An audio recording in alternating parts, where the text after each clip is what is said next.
और बच्चों रक्षाबंधन तो संपन्न हो गया। अच्छा, लेकिन एक बात है कि जीवन में पर्व त्योहारों का भी अपना एक अलग वजूद भी है, इसका मोल भी है हमारे जीवन में, और ये समय समय पर आते रहते हैं और इसके अच्छी तरह से सेलिब्रेट करने से हम लोगों को भी आंतरिक खुशी मिलती है और कहीं न कहीं हमारी सभ्यता या हमारे समाज या हमारी व्यवस्था में एक नया रंग भरने का काम करती है। पर्व त्योहारों का सबसे बड़ा महत्व इसलिए ही है। खैर वो तो समय है, चलता रहता है। आइए 10th क्लास के इस नए चैप्टर को आज हम शुरू कर रहे हैं आपके लिए, और उसमें सबसे चैप्टर 3 जो है वो ह्यूमन आई के ऊपर थोड़ा सा डिस्कशन है। तो इसके इंट्रोडक्शन को आज समझने की कोशिश करेंगे। एक रफ डायग्राम हमने प्रयास किया है एक खींचने का, और इसके सारे कुछ जो तथ्य हैं हमारी आंखों के विषय में, ये हमें जानने का मौका आज मिलेगा। देखिए, ये जो एक सामान्य बनावट हमने आपके लिए लिया हुआ है, ये देखिए सबसे बाहरी आवरण जो है वो लगभग इसका गोलाकार होता है, जिसे नेत्र गोलक हम लोग आई बॉल भी कहते हैं। इस नेत्र गोलक के अगले हिस्से में ये जो हमारा अगला हिस्सा है, ये वाला, इसको हम लोग कॉर्निया का नाम देते हैं। ये जो उभरा हुआ हिस्सा है इसको कहते हैं कॉर्निया। और उसके बाद ये थोड़ा सा खाली स्पेस है, उसमें कुछ लिक्विड रहते हैं भरे, जिनको जलीय द्रव कहा जाता है। ये है हमारा नेत्र लेंस, आई लेंस है ये हमारा। और हमको तो पता ही है कि हमारी आंखों में कौन सा लेंस होता है, उत्तल लेंस होता है। ये उत्तल लेंस है, और इस उत्तल लेंस को ये जो आयरिस और ये सिलियरी मांसपेशी, ये दोनों कंट्रोल में रखे हुए हैं। तो आयरिस की अलग भूमिका है, और ये जो आपका सिलियरी मसल्स है इसका भी रोल अलग है। इसके बाद ये जो पूरा स्पेस है, इसमें भी लिक्विड भरा रहा है, उसको कचाप द्रव कहते हैं हम लोग। तो यही सिलियरी मांसपेशी दिखाई दिया हमने, ये नेत्र गोलक दिखाया है, और ये दृक तंत्रिका है, हमारा जो नर्वस सिस्टम, हमारे जो ब्रेन से जो ये हमारी आँखें हैं जो देखने का काम करती है, तो किस तरह से ये सिग्नल हमारे ब्रेन को भेजती है, ये तो पता ही है कि करंट के थ्रू जाता है, और ये करंट हमारे ब्लड में बनता है। उसके लिए सारी व्यवस्था उसमें, वो एक अलग टॉपिक है हमारा। तो यहाँ से आइरिस का क्या रोल होगा, सिलियरी मसल्स का क्या रोल होगा, और किस तरह से ये आंखें देखने का काम करती है। ये रेटिना है, ये इसको दृश्य पटल भी कहा जाता है, क्योंकि जो इमेज है वो यहीं पर बनता है, प्रतिबिंब हमारी आंखें बनाकर यहीं पर देती है। और आप एक बात ध्यान से देखें कि सामान्य तौर पर जो पीछे लेंस सर्कल हम लोगों ने पढ़ा हुआ है, ये कहानी है उत्तल लेंस से बनने वाले वास्तविक प्रतिबिंब है। क्योंकि इस साइड में अगर इमेज बनता है, इसका मतलब है कि ऑब्जेक्ट इधर है और इमेज इधर है, तो वो रियल इमेज बना कर। तो आज के इस लेक्चर में हम लोग यही बात थोड़ी चर्चा करेंगे कि हम देखते कैसे हैं। और अगर सिर्फ आँख का ही रोल देखने का होगा, तो कभी कभी आपने देखा है कि कोई व्यक्ति का डेथ हो जाता है तो भी उसकी आँखें खुली रहती है, फिर भी वो ये नहीं बता पाता कि आप श्याम हैं कि आप राम हैं। वो किसी भी इमेज को देखता है तो उसका सेंसेशन समाप्त हो जाता है। इसका यह मतलब है कि हम जो किसी वस्तु को देखते हैं, फिर उसके विषय में जो हम कंक्लूजन निकालते हैं, जो अपना डिसीजन लेते हैं, चाहे जिस किसी भी मामले का हो, तो डिसीजन उसी की तरह से जुड़ा हुआ होगा। तो उसमें ओवरऑल जो है ये सारा हमारे ब्रेन का, हमारे दिमाग का खेल है, जो सिग्नल को कन्वर्ट करके और फिर वो हमारे इंफॉर्मेशन को रिसेंड करता है, हमारे सेंस को ऑपरेट करता है, और तब कहीं जाकर के हम चीज़ों को देखने का काम है। खास तौर पर अगर हम इस आइरिस की बात करें, इसका तो मुझे पुपिल है, पुतली है, जो एक्चुअली हमारी आंखों का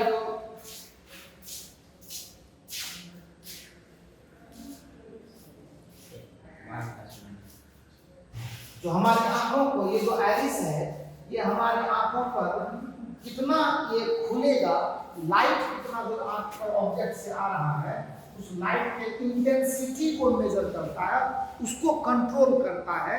कितनी की जरूरत है हमारी आंखों को एक फ्रेश एंड फेयर इमेज बनाने के लिए, उसका जो मैग्नीट्यूड है उसको जस्टिफाई करता है। ये उसी के हिसाब से इसका मुंह खुलता है और उस मुंह से जितना लाइट इंटर करेगा उस लाइट से वो इमेज की क्लियरिटी आएगी। उसके बाद ये जो सिलियरी मांसपेशी है, ये सिलियरी मांसपेशी हमारी आंखों के साइज को, मतलब लेंस के साइज को कंट्रोल करता है, उसको बढ़ाता है, उसको घटाता है जैसी आवश्यकता पड़ती है।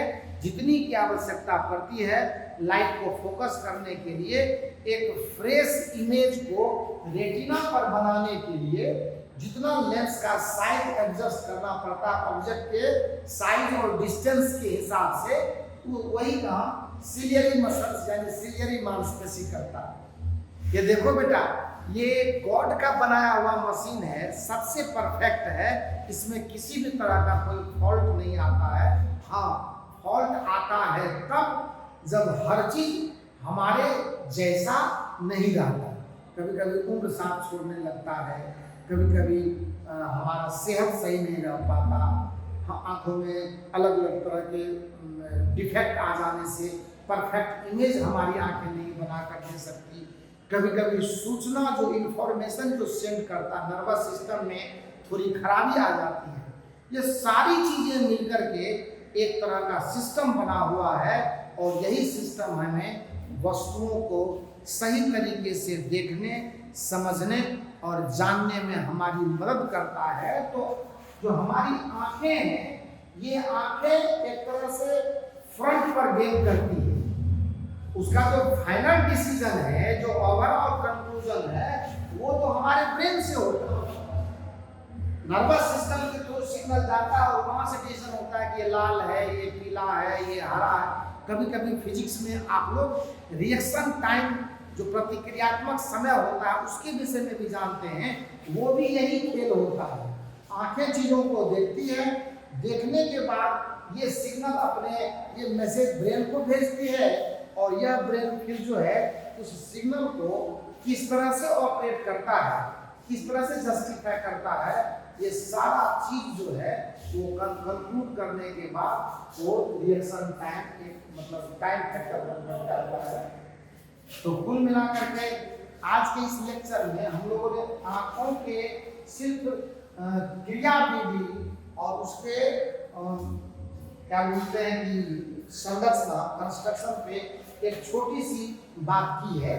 इस पर पूरी तरह से एक अरेंज जो आपका लेक्चर है वो इसके बाद नेक्स्ट लेक्चर में आएगा। आज हमने सिर्फ उसको शुरू करा, लेकिन मैंने ओवरऑल थीम आपको बता दिया कि सिलियरी मसल्स क्या करता है। तो ये रेटिना स्पॉट है वो फ्रेश इमेज बनाने का, तो इसी से फिर डिफेक्ट्स ऑफ विजन जो दृष्टि दोष है वो भी जुड़ा हुआ चीज है कि कब अगर रेटिना पर इमेज नहीं बना तो रेटिना के पहले बने, रेटिना के बाद बने, तो उसके डिमेरिट को दूर करने के लिए फिर डॉक्टर हमें चश्मा लिखते हैं। तो उस तरह के कैसे डिफेक्ट्स में किस तरह के चश्मे लगाएंगे, तो वो इसका नेक्स्ट हिस्सा होगा जिसमें आपको बेसिकली हम लोग डिफेक्ट्स ऑफ विजन यानी दृष्टि दोष पर चर्चा करेंगे। और आँखों के संबंध में जो डिटेल स्टडी है, अगर आपकी ये इच्छा होगी कि उसको मैं सही तरीके से रिटेन फॉर्म में लूँ तो उसके लिए भी हम आपको प्रयास करेंगे।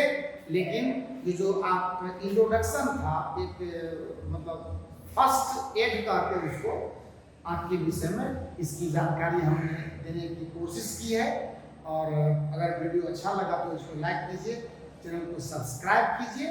हाँ, इसको और व्यवस्थित धीरे धीरे हम लोग करते जा रहे हैं। अभी तो ये आपको जितनी समझ में आ जाए उतना काफ़ी हो जाता है और हमेशा लगातार मेहनत करते रहिए। मैं बार बार आपको ये कहता हूँ, हर लेक्चर में कहता हूँ, एक प्रोफेशनल होने के नाते भी मैं आपको ये कहता हूँ कि आप इस पर बिल्कुल एकदम साफ पैनी निगाह रखो, जबरदस्त मेहनत करो और सफलता की राह पर लगातार आगे बढ़ते रहो। और ये हमारी शुभकामना हर दिन मैं आपको देता हूँ और ये चाहता हूँ कि आप अगर अच्छा करेंगे, आप अगर अच्छी पढ़ाई करेंगे तो हम लोग ऐसे ही अच्छे होते चले जाएंगे। हम इसी बात के साथ आज आपका लेक्चर एंड करते हैं और ये नेक्स्ट लेक्चर में फिर इसकी डिटेल और जो हिस्से हैं पार्ट है उस पर हम चर्चा करेंगे।